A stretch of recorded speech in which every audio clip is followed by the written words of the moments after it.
सा है पर है बड़ा शक्तिशाली, बड़ा पावरफुल।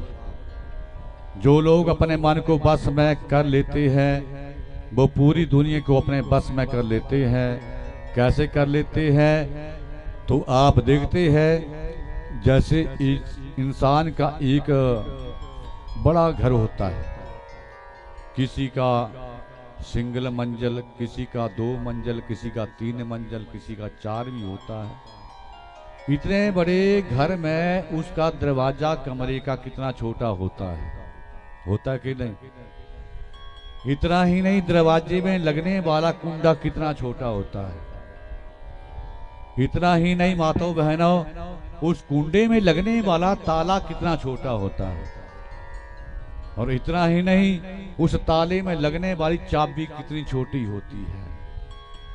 और जब उस चाबी को आप घुमा लेते हैं तो घुमाने मात्र से ही आपके पूरे घर की जो मालकियत है वो आपकी बोलो जेब में आ जाती है।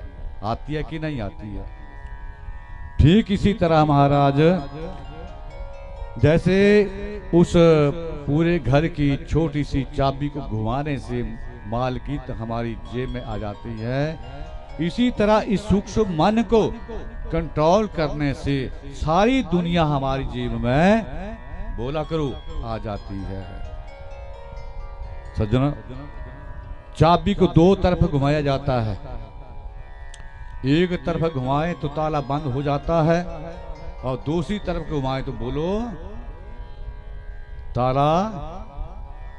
ठीक इसी तरह इस मन को अगर हम भगवान की तरफ घुमाएंगे, माँ की तरफ घुमाएंगे, प्रभु की तरफ घुमाएंगे, साईं की तरफ घुमाएंगे, शंकर की तरफ घुमाएंगे, तो महाराज फिर क्या उसकी कृपा आ जाती है।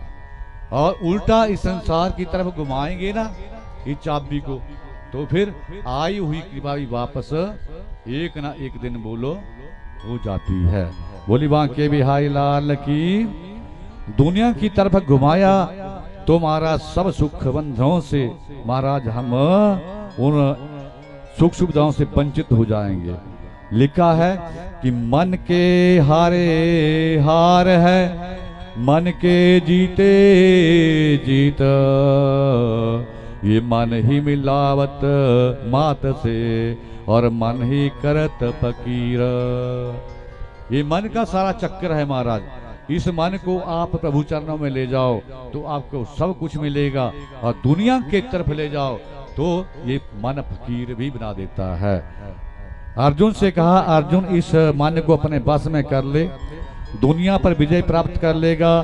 तो अर्जुन ने हाथ जोड़ करके पूछा, कहा कि प्रभु जिस तरह कोई वायु को अपने बस में नहीं कर सकता, वैसे ही कोई भी इस मन को अपने बस में नहीं कर सकता है। तो भगवान ने कहा, अर्जुन आपने ठीक कहा, मन को बस में करना बड़ा कठिन काम है, लेकिन अभ्यासेन, अभ्यासेन कौनते है, बार बार के अभ्यास करने से मन जो है एक दिन पक्का बस में हो जाता है। जैसे एक पत्थर को रस्सी नहीं काट सकती है, कि काट सकती है, लेकिन लिखा है शास्त्रों में, रस्सी आवत जात ते शील पर पड़त निशान, करत करत अभ्यास के जड़मत होत सुजान।